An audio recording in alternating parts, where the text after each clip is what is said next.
Wood and mass timber projects are paving the way for innovation in design and construction. This revolutionary form of engineered timber is produced by combining a variety of wood particles and fusing them together. The result is one large piece of lightweight, exceptionally strong wood that can be used for creating beams, walls, and floors. Mass timber comes in 4 types: cross-laminated timber, nail-laminated timber, dowel-laminated timber, and glue-lam.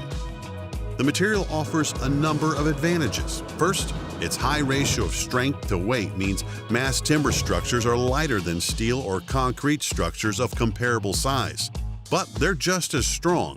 There's also a lighter load put on the foundation, which translates to less excavation work and lower costs. Second, mass timber is environmentally friendly.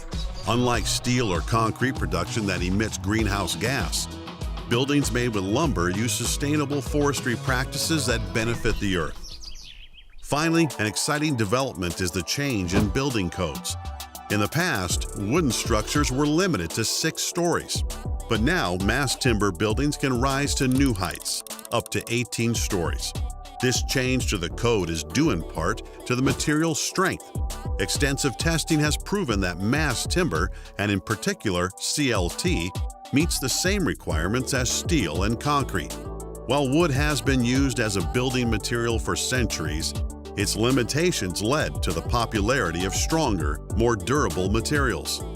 But today, wood is experiencing a rebirth. Thanks to innovations in mass timber, the world is reimagining ways to use this timeless material to design creative and bold new structures.